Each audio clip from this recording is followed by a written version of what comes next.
Bali TV. Pusat Pengembangan Aktivitas Instruksional atau P3AI ISI Denpasar bekerjasama dengan Lembaga Penjaminan Mutu Universitas Udayana menggelar penataran pembelajaran berbasis Learning Outcomes periode 2016 di kampus setempat Kamis pagi.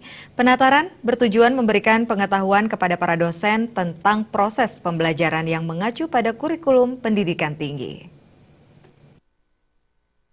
Di lingkungan ISI Denpasar yang kami hormati, Ketua Panitia yang juga selaku Kepala Pusat P3AI LP2 MPP ISI Denpasar Made Arsiniwati menjelaskan salah satu faktor yang berpengaruh besar terhadap output dan outcome pendidikan adalah dosen.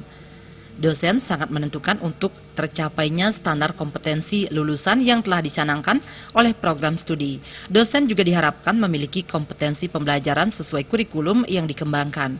Sehubungan dengan hal tersebut, maka P3AI ISI Denpasar bekerjasama dengan Lembaga Manajemen Mutu Universitas Udayana menggelar kegiatan sebagai sarana untuk memperbaiki mutu pendidikan di ISI Denpasar dalam wujud penataran pembelajaran berbasis learning outcomes.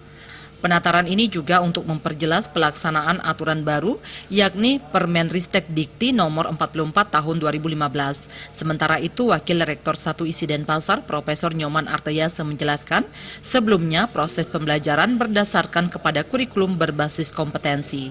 Namun dengan aturan baru, Permenristek Dikti nomor 44 tahun 2015 tentang standar nasional perguruan tinggi, maka proses pembelajaran berdasarkan kepada kerangka kualifikasi nasional Indonesia dan standar nasional perguruan tinggi.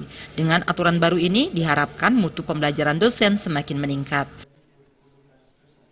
Jadi pelatihan AA Applied Approach gitu, jadi pelatihan untuk meningkatkan kemampuan dosen kami dalam proses pembelajaran. Jadi dari menyusun kurikulum, bagaimana cara mengajar di kelas, dan seterusnya gitu. Jadi agar mereka menjadi dosen-dosen yang handal di ke depan. Apalagi sekarang ada peraturan Kemenristek Dikti yang menyangkut tentang standar nasional pendidikan tinggi. Jadi ada learning outcome yang harus di breakdown menjadi di kurikulum dan seterusnya.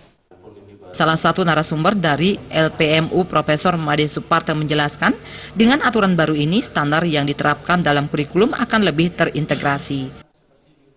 Dahulu mungkin standar nasional pendidikan tinggi itu belum terintegrasi ke dalam kurikulum di perguruan tinggi, gitu kan. Nah sekarang ini standar ini mesti harus terintegrasi, seperti umpamanya menentukan capaian pembelajaran. Di dalam standar nasional pendidikan tinggi itu memang sudah ditetapkan 4 kategori capaian pembelajaran seperti penguasaan pengetahuan, keterampilan umum, keterampilan khusus, dan sikap.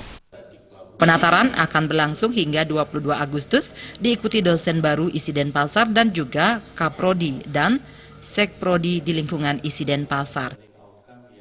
Jenny dan Alit Setiawan, Bali TV.